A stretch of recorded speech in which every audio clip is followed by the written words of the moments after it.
Hello, my friends and fellow ass kickers.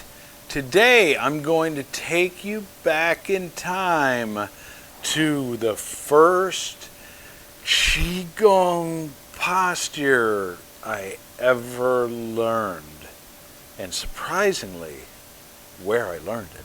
'Twas the fall of my freshman year at the University of Iowa, and I took a class called relaxation techniques.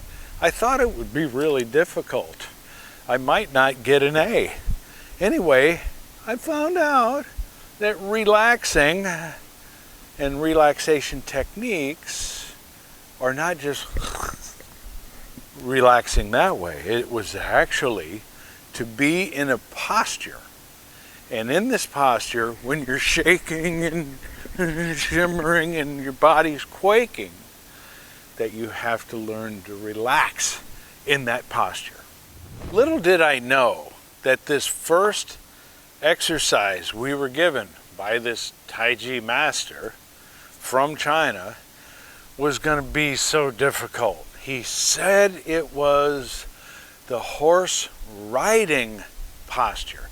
Now, most people hear of the horse posture, MaBu, and especially the Shaolin Temple variation of it, where my hamstrings and glutes are parallel to the ground and my hands are out this way, or you see them this way, or it could be this way. There's a bunch of different variations.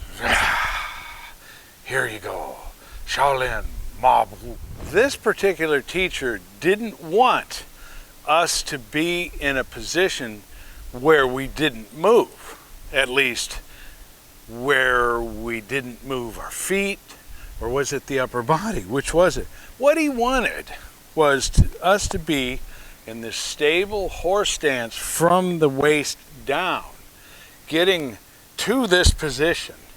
But from here, the hands came out in the embracing the tree type posture. You're hugging this tree. And from there, that's where we started to move.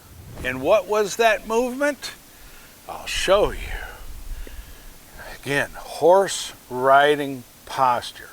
You're riding a horse, you're not just stable the whole time, you're moving up and down.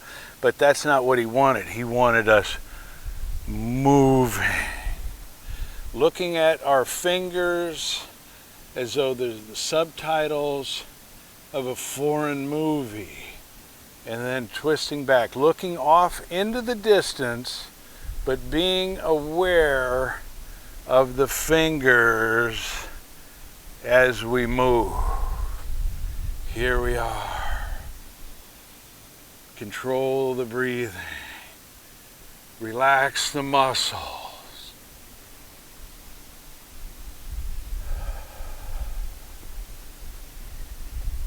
And guess what?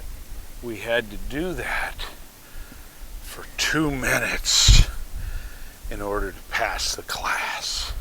What are the benefits to this particular MaBu, horse riding posture, not just horse posture, as opposed to the regular MaBu, where you're here, or you're here, or you're here? Well, first is when I'm turning and rotating, it's starting to pump some fluids through the body in a different type of way. The legs become more like pistons, and they're automatically doing this.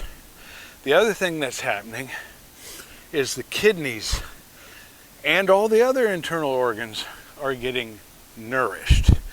They're given the opportunity to tonify. See, when I turn, it's squeezing excess tension out of the body. It's squeezing excess tension out of the spinal erectors, out of the scap, out of the lower back, out of the glutes, out of the calves, out of the hamstrings. Oh yeah.